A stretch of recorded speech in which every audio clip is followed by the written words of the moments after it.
Bonjour, nous prenons sans tarder Proverbe le chapitre 19 et le verset 14.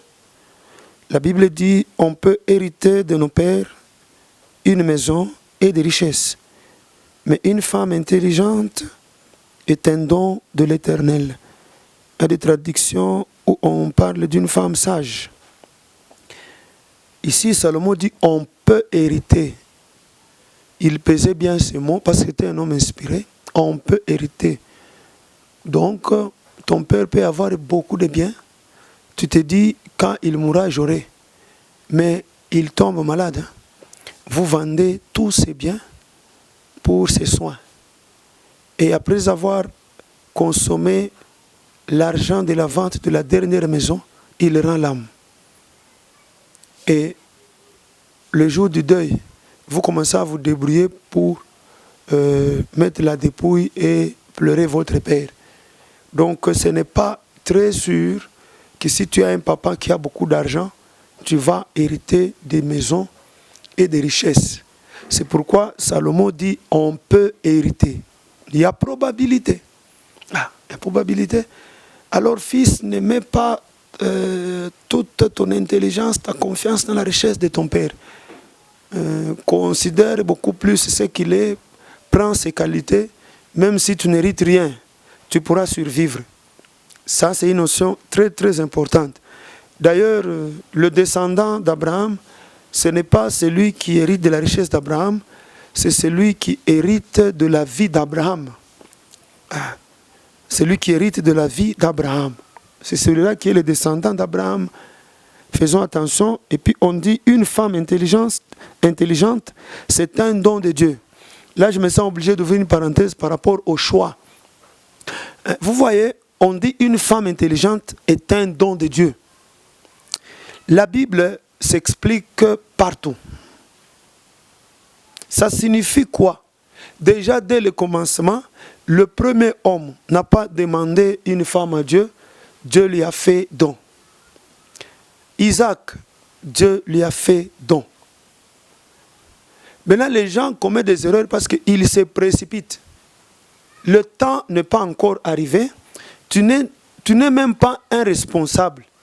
Mais dès que tu sens que ton cœur brûle un tout petit peu, automatiquement, tu veux te marier.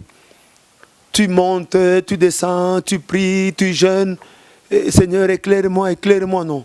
D'ailleurs, un don ne se demande pas. Un don, c'est une surprise. Je suis là assis, quelqu'un qui vient me faire un don. Et je bénis Dieu. J'éprouve de la joie. Mais si je me mets à chercher quand j'aurai, je ne vais pas éprouver de la même joie que la joie que j'ai éprouvée si j'étais assis et on venait me donner. C'est très différent. Ces versets, quand on nous parle de la femme intelligente qui est un don, dont on dit à tous les frères de se calmer. Concentre-toi sur l'œuvre de Dieu. La femme intelligente venant de Dieu viendra. Dieu te fera un don. Il y a une femme pour toi. Ce n'est pas le fait de te préoccuper sur le mariage qui te donnera une bonne femme. Non. Concentre-toi sur l'œuvre de Dieu. Aime le Seigneur. Le Seigneur a prévu faire don des femmes sages à ses serviteurs, dont tu fais partie.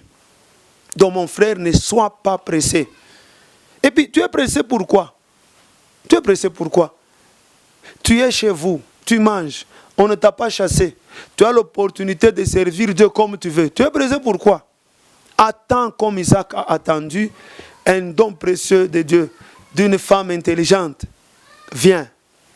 Et le jour où Dieu te fera dormir un peu comme Adam, à ton réveil, elle sera là debout et tu diras aussi, voici cette fois-ci l'os de mes os et la chair de ma chair. Mon frère, calme-toi. Le don vient.